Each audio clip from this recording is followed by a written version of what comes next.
Today, John Oxley and I welcome Ken Massa from Miova, a new company that Ken set up in 2023. Ken also continues to lead the Together and Active Future, or TAF as it's known, the local pilot organisation in Lancashire Pennines. Formerly a consultant with KPMG and then the CEO of Rossendale Leisure up until last year, Ken has been heavily involved in the Sport England LGA whole system place-based initiatives that are now subject of a £250 million investment programme from Sport England. Today, Ken can give us an insight not only into this work, but why he's angry about the unfairness in the world. I know you'll enjoy this episode from someone who offers an intelligent and insightful view of our sector and is increasingly influential and personally demonstrates a burning passion to affect society in a positive way. Welcome, Ken. Thank you very much for joining us on the Conveners podcast. I'm here with Mr. John Oxley, and we're going to ask you some questions about a range of topics which I hopefully will be informative and enjoyable to do so. So to start with, can you please tell us about your career in a nutshell to date, bring us up to date, and sort of the golden thread through that potentially is and your relationship with physical activity generally? Yeah, sure. Please. Bit of a mixed bag, really. So I did psychology at university, and I got really interested there about organisational change and that was and the psychology of it and how people work together. And then I worked for a few years at a company called KPMG who do advisory work, particularly in the financial sector, but I was in the department that did like restructuring, organisational change, transformation, and specialised a little bit in organisations that are in financial distress and, you know, in that difficult situation, how do you evolve, transform, innovate your way out of difficulty? After a few years, then I went to work for a leisure trust to do a turnaround piece of work initially, but ended up staying for quite a long time and worked for several years as chief executive. And I think that's where my sort of passion for psychology and organisational change blended with my lifelong sort of passion for activity and sport, which was probably in some ways a bit subconscious. Like I grew up in a family where we played a lot of sports and athletics and cricket and football, and I was really lucky and privileged, I suppose, that my parents were able to take me to all kinds of different stuff. And I just enjoy watching and playing all kinds of sports, not at a particularly high level or anything like that, but just enjoy being part of it and all the things you can learn about yourself and teams and interplay. And so that's been something that's been part of my life for a long time. So the opportunity to work at the Leisure Trust and do the transformational piece around the organisation and in my hometown and linked with physical activity and sport seemed just like a really interesting opportunity. So I ended up staying there for 10 or 11 years. And the second half of that time, or tenure if you like, at Leisure Trust, I had the opportunity to work for the local delivery pilot in Pennines, Lancashire. So the local delivery pilots are 12 sort of pilot schemes that Sport England did, fairly significant investment in 12 different places across the country to look at how can we change the way things work to help more people to be active, and particularly focus on people who do minimal to no physical activity in their day-to-day lives. And it was there where I really sort of found that way to combine all of those passions, if you like, the sport, the physical activity, the leadership, the organisational change, the psychology, and trying to really think about how things change and be different at all kinds of layers. And then in the last 18 months, I've decided to finish my work at Leisure Trust and founded a small company called Miova, which is focused on that sense of systems leadership, collaborative change, coaching within the sport and physical activity sector, public sector predominantly, but also into the private sector as well. So it's been a bit of a journey, and not sure what the future will hold yet, but that's kind of a bit of an overview of where I've been so far. Just before John comes in about your purpose, the other thing worth mentioning is you've got how many children? 5 children, and so, you know, probably fair to recognise like that's family is really, really important to me, and I think that's always been something that's been a thread through my work life, is how do you find that balance between having a happy and productive family life and a good sense of personal well-being and a good sense of work life, and I'm not sure balance is I struggle with the idea of balance. I think there's something about being present in the moment and the place that you're in. So when I'm at home, I try to be at home, and when I'm at work, I'm at work, and if I'm volunteering at church, whatever it might be, I'm volunteering. I think that's life blends together, doesn't it? It's more of a blend than a balance for me, but I think being in the moment is important. And so, busy with 5 kids, and currently coaching basketball for one of my younger ones who's taken up a bit of basketball. So all go busy. Yeah, excellent. Thanks, Ken. So, I mean, the question is what gets you out of bed in the morning, but I guess 5 kids is the easiest there's normally one of them awake. Answer. But I mean, it's really interesting to hear, the very varied route that your career has taken, Ken, and obviously forming Miova is brave and courageous and all of those types of things. So, what is it that really, what clarity of purpose, do you bring to Miova? What is it that you're trying, what gets you to leap out of bed in the morning? What gives you that clarity of purpose within your career? I think there's been 2 things that have come together really. One experience I had a long time ago. But between school and university, I lived in Madagascar for a couple of years. I did a voluntary work program through the church that I'm part of, and I'd never experienced firsthand, depths of poverty. Interacting day to day with people who lived in very small accommodation with very little food, with many people didn't have shoes, for example, like a level of poverty that we don't have in this country. And so I really started to build a sense of, I suppose I'd say I'm a bit angry actually about the unfairness in the world, but also something I learned while I was there is poverty and happiness are not necessarily linked. So the people in Madagascar are much poorer than anyone in England, in real terms, but I would say the happiness level is much higher. So that's one thing that's been really interesting to me. But then particularly working in the local delivery pilots, the thing that I'd say what gets me up in the morning is I think the world is unfair, and I don't think it needs to be, and I'm kind of frustrated, angry, annoyed, but also feel a sense of I've been given lots of opportunities and privilege, I suppose, to learn a lot of things and be in a lot of situations that have helped me to gain perspective and skills and capabilities. And I feel a bit of a sense of, I don't know how this comes across, I don't know if there's a level of arrogance here, but I feel like a sense of duty almost to take some of those privileged opportunities I've been given. I've had good parents and a good upbringing and a good education, and a range of experiences. If we all have to think of a bit of a duty to take the talents that we've got to try and make things better for everyone. And so that sense of sort of social injustice with a sense of duty and responsibility to play my part in whatever way I can to try and make things better for everybody, and particularly for those where life's rubbish. I mean, anger is quite a strong word, isn't it? I mean, do you feel that you can capably turn something that's quite negative into something that's positive and purposeful and delivers that improvement and that shift to a more fairer, considerate society? I think we need to make that shift as a society from one that's like contractual and transactional, where we're really focused on I and me, to a place where we're focused on connection out of a sense of care. And I think for me, the frustration, stick with the word anger, at the unfairness, but it's also got a sense of hope that it can be fairer.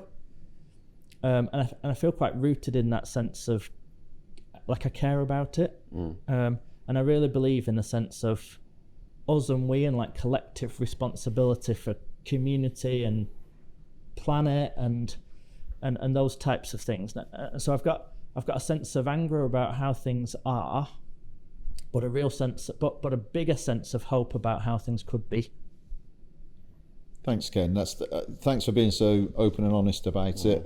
This is fantastic. So I suppose taking that anger, that passion, and that belief. I know you've been very heavily involved in the Sport England place-based work in both through TAF, your local delivery pilot, and more recently directly with Sport England, which perhaps you could expand upon.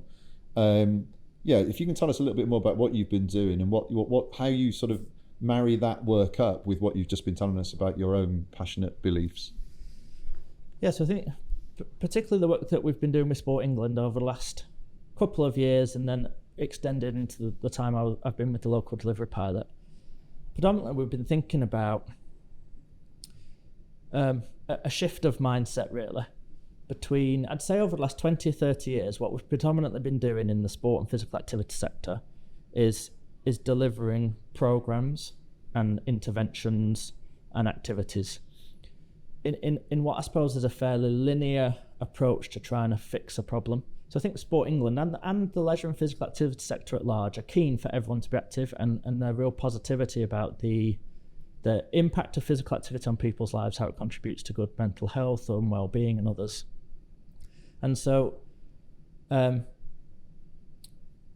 a lot of good work happening, but the reality is that the proportion of people who are inactive is about the same. About a quarter to a third of adults are inactive in England.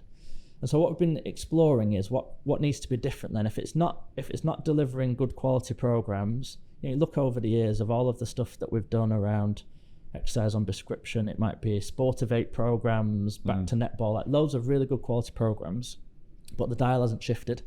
So I think Sport England wanted to explore, and we've been supporting them with that, is what needs to be different. And a lot of that then boils down to a new approach to leadership, or a different approach to leadership. Like, how do we make different decisions? How do we use resources in different ways? How do we collaborate? How do we think differently, see the world in new ways in which might shift the dial in big terms, in a way that changes the way society looks, so that it's easier for everyone to be active, or almost that physical activity can be built into life in a way that doesn't require me to choose it.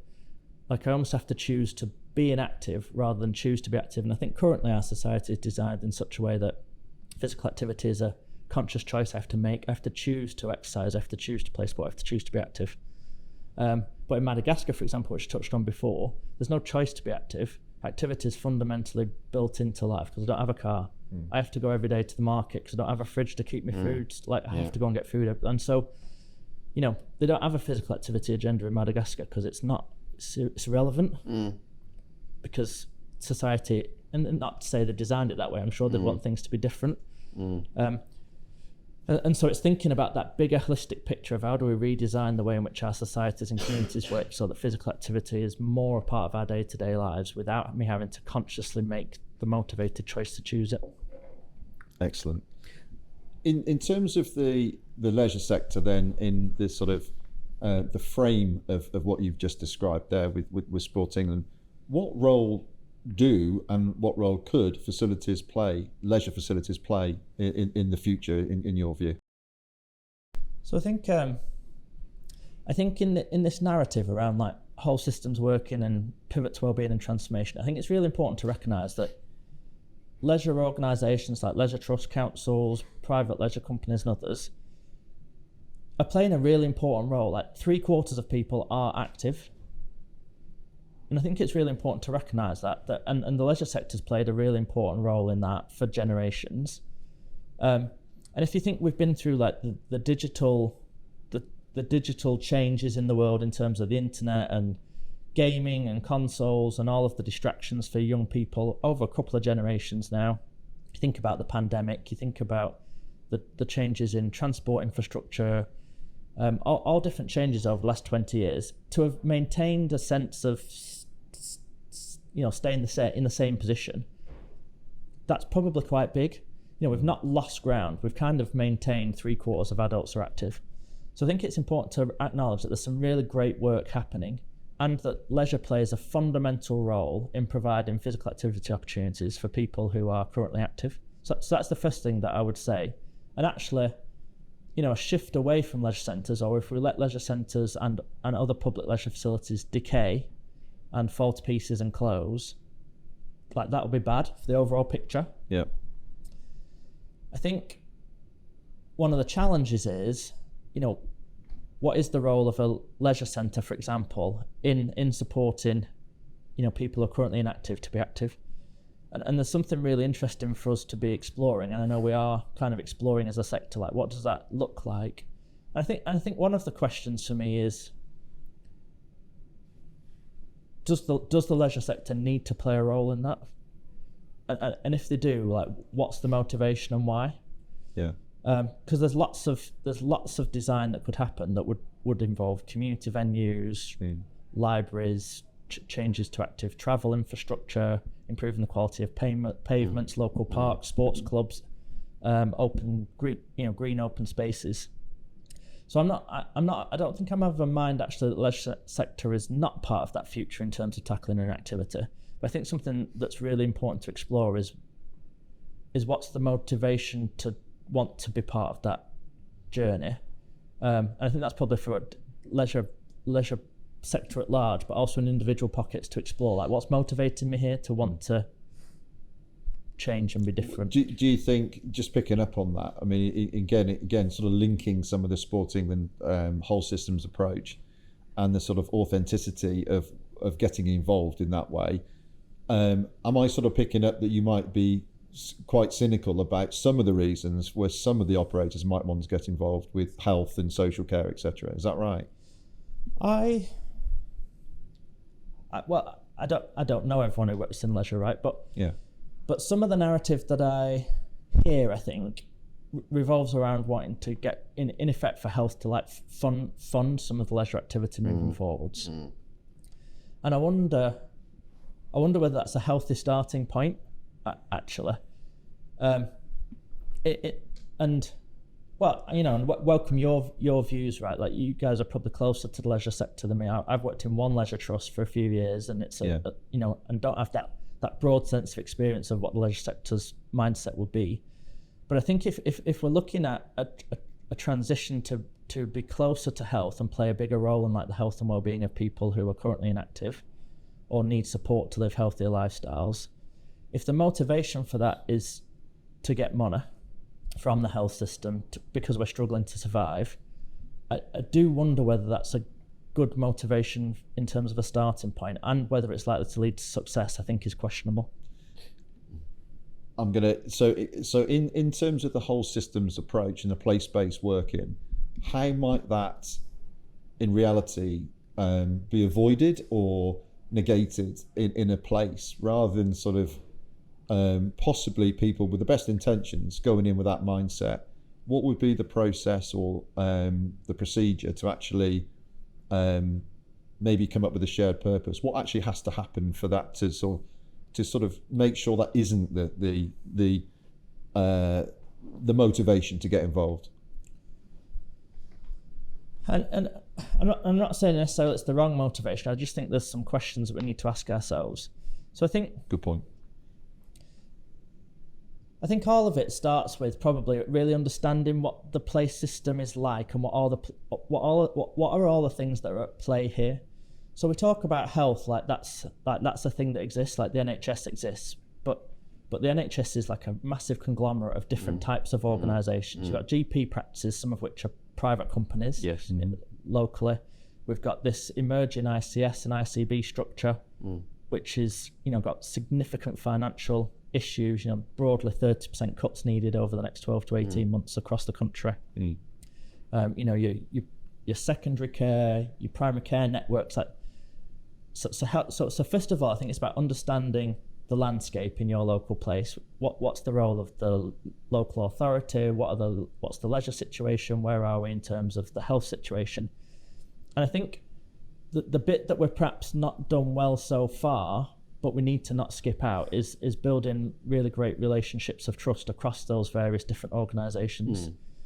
So, demonstrating, for example, we can deliver a really good exercise on prescription service is valuable, but it only lands if I've built an existing relationship with the people who I'm talking to, and those relationships take time to build and patience, and they take consistent effort.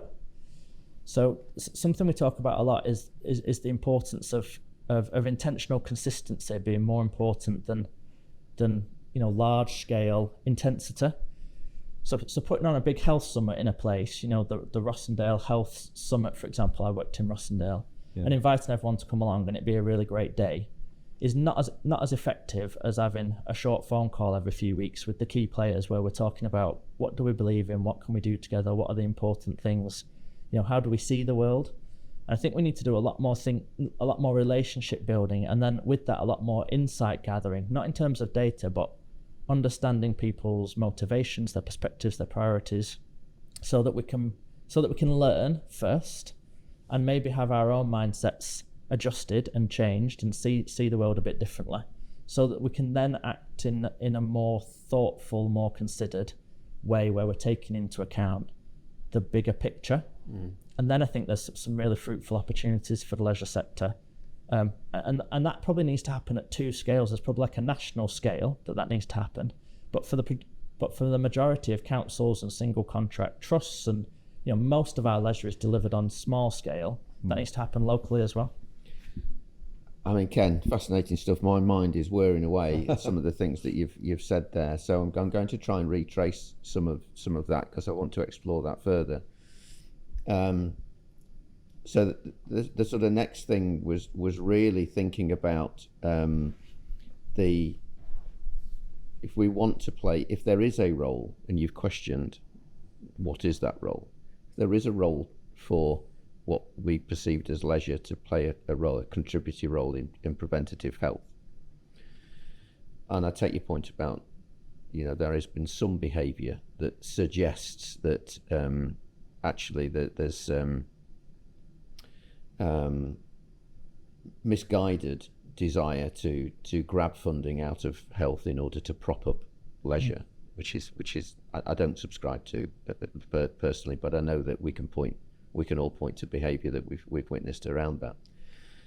But there is a notion within public sector services, of which leisure is a non-statutory one, of sustainability, of financial sustainability. So my question around, which goes back to this desire of yours to have a perspective that is less transactional. But how do we, given where we are just now, how do you square off those things, the desire to play a role in improving population health, addressing health inequalities, understanding the scale of the system that leads to better and more productive societies, of which adult social care and children's services contribute to, but are probably facing the most acute challenges, and the need for what we currently term leisure to be commercially sustainable in that whole system. That's my challenge back to you. How do we square that need to have commercial or economic responsibility, I suppose might be a better phrase. With difficulty, I think, and I'm not naive to the pressure on the leisure sector. Having tried to lead a leisure trust through, everything that's happened around utility bills, degrading facilities, increased staffing costs, maintenance costs, decreased local funding. It's like the perfect storm of challenge for leisure companies and operators and charities and for councils. A few thoughts, I think. The first is about how we understand value. So there's conversations to be had around, one of the challenges that we have, I think, and perhaps take a step back, and I don't know if this will make sense, but our world since the Industrial Revolution is fundamentally built on a contractual relationship that's based on transactions. It's based on figurative numbers in terms of money. Prior to that, if you go back a couple of hundred years before that, it was based on trading goods for other goods, and the value was much more determined on what I needed. What do we need, and what have you got, and how do we exchange that so everyone gets what's needed. And since post-industrial revolution and the creation of money markets and things, we have like a much more arbitrary sense of value, and it's based on numerical figures so we compare these numbers based on how much should we pay for leisure, like what's it worth in a number, and we compare that then to other things that have a number, like, so our leisure centre's worth £1 million a year in place X or Y, or we could spend £1 million on something else. But the challenge with the way of seeing the world that way, and I'm not saying this is easy to change, but the challenge in seeing the world that way is, it's difficult to measure value purely in pounds and pence, because different things have different values to different people at different times. So an example would be, we might not think it's worthwhile spending £100 on a new coat, because that's really expensive. £100 on a new coat is, I can get a coat for 30 quid. But I'm quite happy to spend, but if I could spend £100 on a holiday that lasts for 2 days, I'd be really made up. But the £100 is the same. My coat lasts for 10 years, my holiday lasts for a day. But our social norms, if you like, our mindsets, prescribe value to things in different ways. I'm going somewhere with this, John. So I think... I'm with you. It's interesting. So I think the way in which we need to think about how we ascribe value, and the leisure sector is, I think, at not the wrong end of that. It's like it's getting the worst of that. In that the numbers are big, and it's hard, and so it's like it's too expensive. Like leisure's too expensive. So what are we going to do? But there's a lot of things in the world that are much more expensive, particularly in the public sector. Hospitals are much more expensive. To a massive degree, billions of pounds versus hundreds of thousands of pounds. So I think we need to start to think about how we win some arguments about value, or how we describe value in new ways, and try and shift away actually from talking about what it costs to what the value is for society. And I think if we can win some hearts and minds around value, then the numbers become slightly less relevant. Yes. Do you think we are? Have you come across? I think the challenge is, I think physical activity is winning some of the argument around value, but at the same time, there's a leisure is only one part of the physical activity sector. Correct. And there's other parts of the physical activity sector which notionally are perceived as better value. So for example, walking and cycling is seen as really good value because it's got no cost. But that's a myth, because the cost is in the highways department, which is really expensive compared to leisure. Yeah. So again, it's like, where do you see the value? Well, pavements are free and everyone can walk for free, but they can't. Councils are spending hundreds of millions of pounds on transport infrastructure, and it degrades just at the same rate that leisure centres do. So every 20 or 30 years, you have to resurface the roads and the pavements. So I think the challenge is that physical activity as a whole has different segments that are perceived to have different values, but we're not comparing apples with pears, if that makes sense. Can I take this discussion? Sorry, this is please. fascinating. So this is a really interesting topic. So I'm absolutely with you in terms of can we shift the narrative away from cost and to value. One of the ways, and this notion around we've become a transactional society. Almost all decision making is based around transaction. And you talked about the health service, which is arguably massively transactional entity. We're looking to now in leisure develop some type of value metric, the Welby, and we're pursuing that because we think it's a way of enhancing our ability to have more credible dialogue with the health service, whose economic metric is the QALY, and we can measure them. Is that the right, in your view? Is it that type of thing that we should be doing in order to strive for things to be better? Or are we just still playing to, are we perpetuating a transactional argument? I think probably a bit of both. So I think we have to recognise, like, I could criticise myself in the sense that I think I probably talk a lot about a utopian world that doesn't exist and we're never going to get to. So, you know, can we get to a place where local government and national government is transformed in such a way that decision making is based on collaborative endeavours, based on a notion of care, rather than transactional endeavours based on cost? Maybe not. Like, maybe we can't ever quite get to that place, because you know, we've designed a world for several hundred years that now we're living with the results of that design that took us a couple of centuries to get here. Yeah. So I think we have to live within that structure for the foreseeable, whilst also challenging and trying to change the overarching structures in which we live.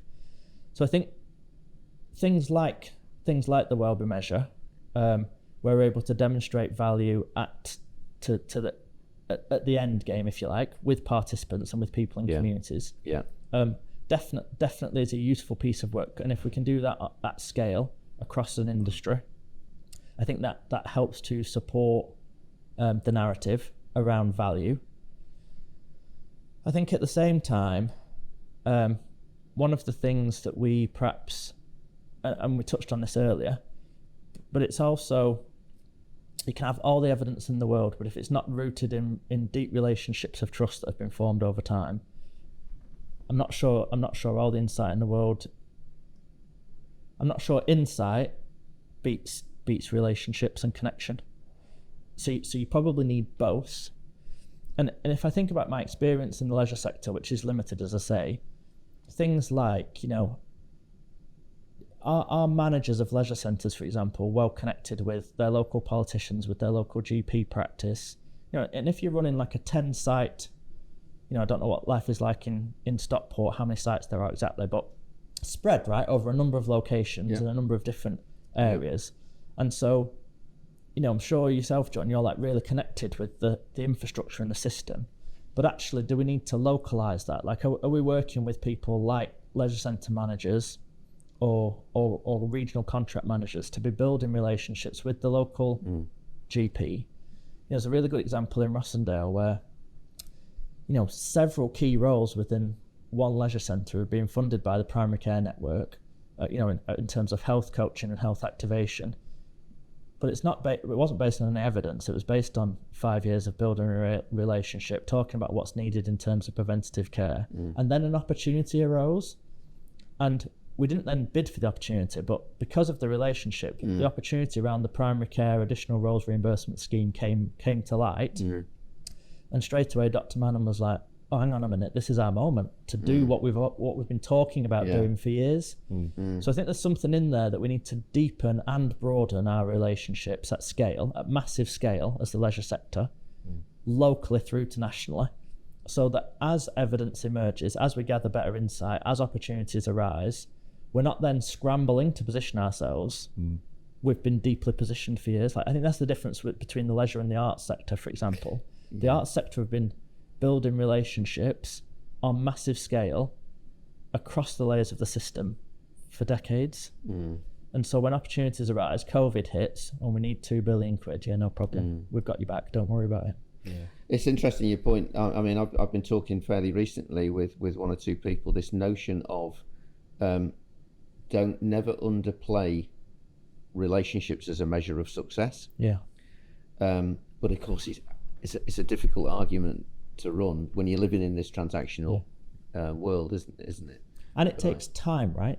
And so organisationally, if you think about the organisational culture, if one of our leisure centre managers was to say to you, "Oh, what have you been doing this week? I've had 6 hours of coffees with local GPs, I've met the local politician, and I've been to a few like local community events where I've just like introduced myself to people," some organisations would be like, "No, but you need to do some work." And it's this notion of relationship building as work. Like, is there any more important work that the leisure sector needs to be doing now and over the next 5 years? I'd suggest possibly not. but actually where does that capacity come from? Yeah. And are we comfortable with people spending time not doing anything? I guess it's and I do get that. I mean, there is a degree of courageousness required. I mean, I got into a conversation last week with we work with Age UK Stockport here, and we've developed this concept called confidence walks, which happens both outside and within sports halls. And I was talking to one of the activators works when we have this. Unfortunately, in that community, relationships do matter. And he said to me, the most profound thing I've heard this year, so I'm using it. Yeah. And he said, John, the problem is, he said, when you go down and talk to communities initially, they can tell you what they want, but they can't tell you what they need. And therefore you have to immerse yourself with them for time before you really understand it. Yeah. And it was he's a cracking lad right from the coalface. But honestly, it was the most profound thing that I've heard recently, and so right. And I think it sort of endorses what you're saying.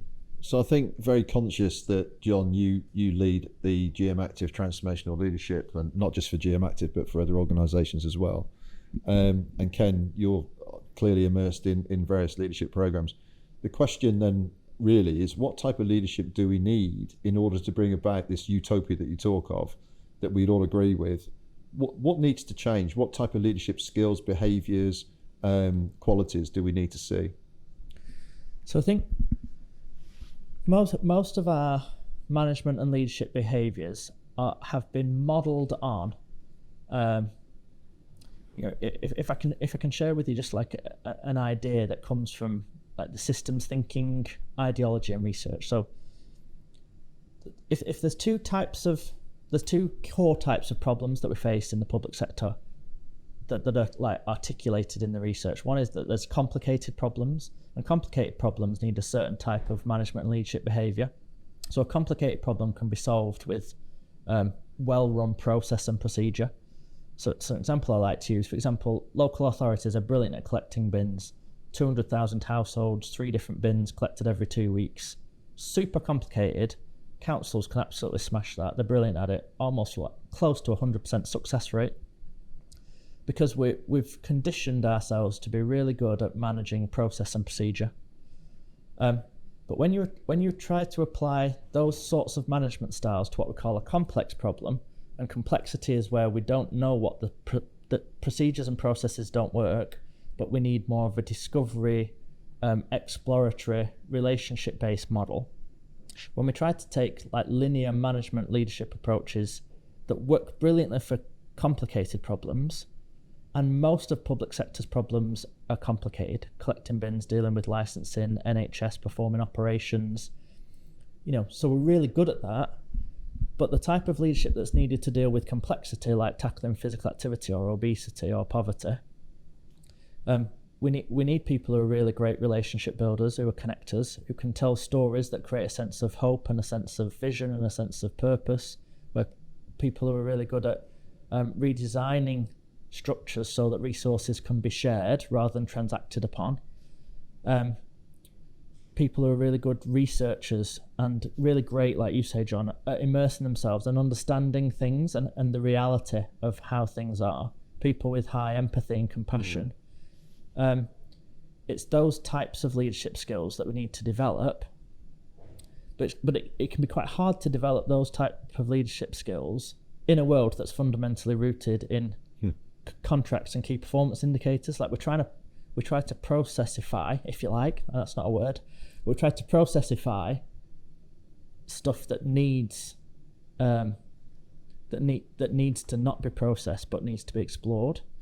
So one example would be where I think the leisure sector finds it really difficult is if we want to shift to, say, well-being, if we want to shift to to understanding the complexity of the system and operate in new ways where we're engaged in emerging communities, we're understanding them, we're co-designing solutions, we're experimenting and exploring.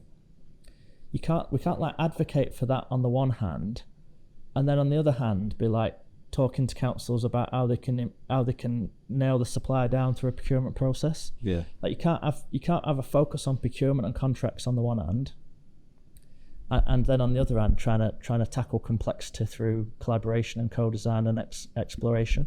And so there's like loads of dichotomies in it where we're almost acting in both ways at the same time.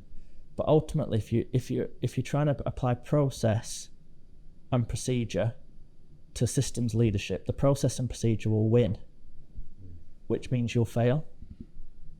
Yeah, it's quite a profound thing. John, can I bring you in as well? Because particularly with your experience of leading the transformational leadership, and in a practical way, I think we've had 80 graduates now through the programme in Greater Manchester alone, plus other things you're doing with Future Fit.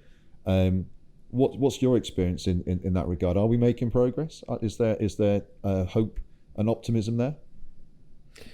I'm optimistic. I mean, because we're trying to do something, and I think where you've got good intent, you will make progress.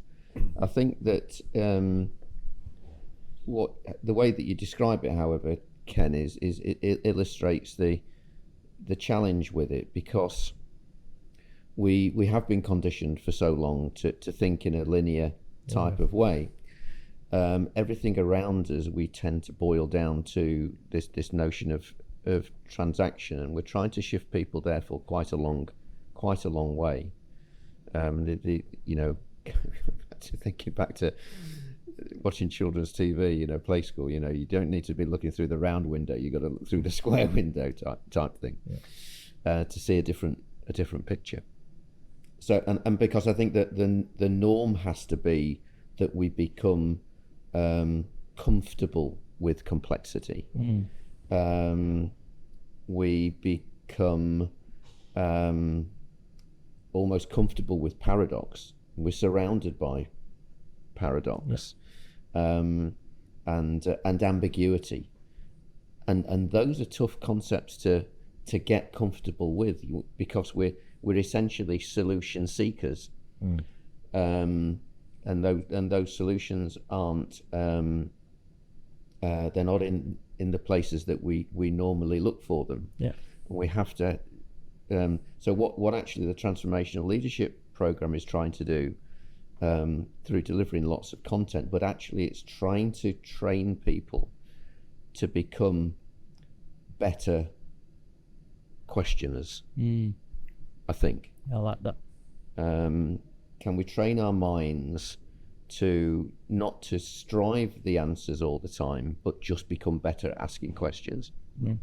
That's Thanks, John. my view, but it'll take some time. I think what I really love about the transformational leadership program, in terms of what I've heard from it, so I've not been involved as a participant, but I like that we are investing in a leadership development program there for people who are in the thick of it, who maybe are not like what we would consider to have hierarchical leadership. It's not aimed at chief executives of leisure trusts or senior directors. Like it's people who are more in the communities, leisure centre managers and that type of thing. I think that's really valuable in two senses, in that I think real change happens in real work. Like it's a bit easy for us to sit here and sort of talk about what could be different. Like the reality is, most people, people who listen to this podcast are probably like, well, yeah, Ken, that's really good, but what was, you ever turned up for like a proper day's work in your life kind of thing? Like, do you know what it's like in real life? Like trying to support and work with people in communities. So I think the fact that the transformational leadership program is getting closer to people who are, real change happens in real work. That's one of Myron's maxims in terms of systems leadership, which are like some principles for what systems change will need. So the fact that we're investing in developing people, and for me, leadership is, when you look at hierarchical structures in organisations, like that's not what real life is like. Often senior leaders have very little sense, and I don't mean to cause any offence here, but you are kind of a bit detached from the real world and the real work.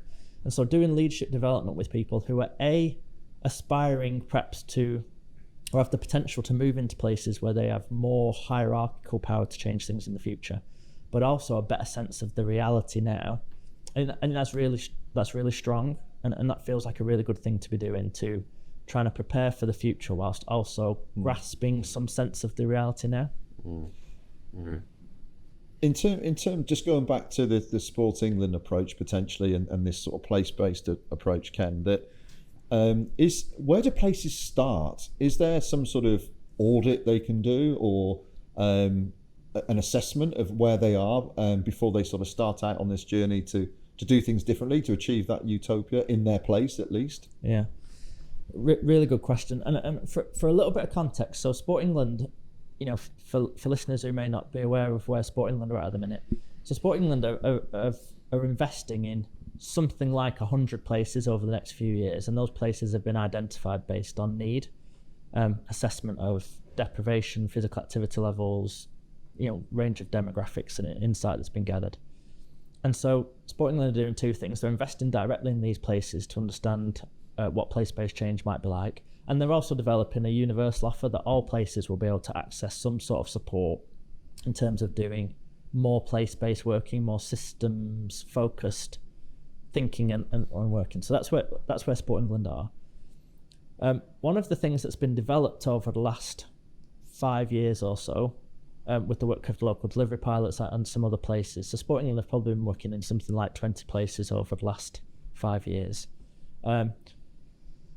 A great team of evaluation and learning partners have been taking all that research and thinking about what are the key elements that lead to or could lead to a significant shift in physical activity levels. Like, what are the conditions, and they call them the cross-cutting conditions for change. What things need to be in place or developed or enhanced in order for our likelihood of success to increase. And they've identified these 10 conditions. And with that, there's a thinking tool called the maturity matrix, where places can think about where are we now. I think everyone would agree, and fair to say, it's quite intense and quite complex assessment tool. It's not something you can pick up in an afternoon or two and think, I've done it. It's not a survey. It's quite a detailed research methodology. So I think there's emerging in different places some opportunities for, and we're working on something like this in Miova. What does it look like of an initial sort of diagnostic-y tool that helps people to think, where are we as a place? And I think why that's important is, if there's these 10 conditions, you probably can't try to work on all 10 of these things at the same time, but it might help to identify some priority areas or some things that we can initially think about, either based on gaps or based on strengths. And I actually like the idea of, what are we really strong at in these 10 conditions? Maybe we start there. And I think that's a real different mindset for the sector as well. Public sector broadly, we spend a lot of time thinking, what are we not good at? Let's try and fix that. Yeah. But a much better return on investment often is to say, what we're brilliant at, let's double down there and go all in on building on our strengths. And I think the Leisure Trust, for example, have done really well commercially, but also have done really well from a community focus, have really built exceptional capability in some areas and have focused on harnessing strengths rather than trying to sort of loosely cover weaknesses, so we're kind of average at everything. It's really hard to survive commercially, and it's really hard for communities to survive, actually, if we're average at everything. It's quite important, I think, to be really good at some things. And that's one of the, probably goes right back to the beginning of one of the questions about where's the leisure sector fit? Can we deliver really great quality for people who are looking for high quality physical activity opportunities, for people who like activity already into it, and simultaneously deliver exactly what communities need who are not physically active? That's not to say that can't be done, but I think that's quite if you need to be commercially viable, if we're in a situation where councils don't want to invest at all in their leisure provider, which I think is wrong, and not the future. We need to reascribe value and think about how that's done. But you can't deliver everything to everybody commercially. There's not many successful companies that can good at everything. It's really hard to do that. I got involved in a conversation a week or so ago on, because that's back to leadership mindset, isn't it, Ken? And somebody said to me, of course, John, what you've got to remember is that we have to work to the lowest common denominator. So I said, what do you mean? You want consistently poor performance?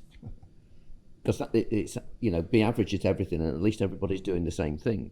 Yeah. But actually, we've got to be prepared to change our mindset and say no. Let's build on strengths. Surely if we can get our strengths to be even better, that's a better outcome. Yeah. Okay, Ken, we've got some quick fire questions. The answers may not be quick fire, but I'll try. You've realised now I don't do quick fire answers. No, it's right. No, it's really good, really excellent, excellent so far. So the quick fire questions. Number one, what one thing, assuming there's going to be an election this year, I think we know that, and there might be an incoming new government. Well, there will be. We don't quite know the colour, but we can probably guess. What one thing would you wish an incoming new government to do in relation to what we've talked about today? Good question. I think I'd encourage them to invite local authorities to explore what they really want to accomplish and need to for communities, and then figure out how they afford it. Yeah. So I think we need to we need some government direction, I think, to support local authorities to be in a position, however that looks like, to start with a mindset of how do we care for our people, and then how do we pay for it, rather than what can we afford to do. Okay. Good answer. Thinking about this, staying on the political theme. I don't know much about politics. Ken. This is hard for me. It's not. And given this sort of desire to collaborate more effectively across the system, and notably with health, where should leisure, and if we have this desire for leisure to be a contributor to preventative population health, where's our natural home at government terms? Is it in the DSMS where it exists just now, or would we be better within the context of health, or neither? What serves our purpose? I think it would serve our purposes best to be wherever the relationships are strongest. And I don't know the answer to that. And I don't know whether there is a sector we have strong relationships in either. So if the relationships are not good with DCMS, I suggest it'd be better for us to move. But I think the deciding factor is not necessarily where we align in terms of theoretical positioning, but I think it's important for the physical activity sector to align where the relationships are strongest and to build on those over time. Brilliant answer. Great answer. Finally, before we ask you for a recommendation of who else we should speak to, are you optimistic about the future of the leisure sector? And what excites you about the opportunities, and what fears do you have? I love the leisure sector. I think it has a massive part in our society. And when I think about my personal interactions, like where I live, and sometimes I think it's important to recognise that we're really guided by our own experiences, and it's hard to take that filter off. So I've had so much positive experience in local leisure up and down the country, as I've both in my hometown and then visited others in various sports teams and others. And I think it can be a real central part of the community. When I think about like what leisure's like in Europe, for example, and how community leisure venues are so often like the heartbeat of small towns and villages. Think about visits you've made to France and other places potentially. So I think we've got a fundamental and essential role in community health and well-being, in community cohesion, in assets that deliver for and with communities the things that they need. But we almost need to figure out a new paradigm, I think, and gain a sense of clarity of what is our role and why are we motivated by it. We could be really comfortable providing fitness and leisure opportunities to the active, and do that probably commercially quite well. We could feel that actually we've got a sense of social importance and role to tackle inactivity and health inequalities. And personally, I agree with that. I think we do need to shift to that. I think the commercial element could be covered by private sector industry, to be honest, to a degree. Mm-hmm. So I think we've got a role in supporting communities' health and well-being. So if we have got that role, we need to, I think, understand that needs to come from a position of care, not a sort of subconscious desire to fund leisure centres through a new funding mechanism. And if we can start with really great intentions of supporting communities, I think the health sector will come with us it's an easier conversation to have. I think when we turn up to conversations and we say, or we think, and probably articulate in not very good ways, like, we've got £1 million deficit, can you help? Mm. Their response is, well, I've got £1 billion deficit, so no, I can't. Mm. That's the reality of the health sector. Exactly. I can't fund your $1 million when I've got a £1 billion black hole of my own. So I think, but if we can focus our conversations on how do we collectively better care for communities, I think there's loads of fertile soil there where we can find and co-create really innovative solutions. Brilliant. Last quick fire. Yep. We're keen to do more of these. We're keen to build on this where good practice is happening. Who should we invite to talk to sit in the chair that you're sat in just now? You're only allowed one as well. Good question. I'll give you a name that you won't have thought of and you won't know, because that might be more helpful. Yeah. I would talk to there's a GP in Rossendale called Abdul Manan, who gets it, who understands how primary care needs to be different and is actually trailblazing a new way of working in that small town and redefining what primary care means for our local people. I think he could be a really interesting conversation for you. Brilliant. And a new perspective. Fabulous. I shall get his contact details off you, Ken. Thank you very much. So thank you very much. Fantastic insight. Lots of food for thought. So thank you very much for your time. Thank you. It's been a pleasure. Thank you. Thank you.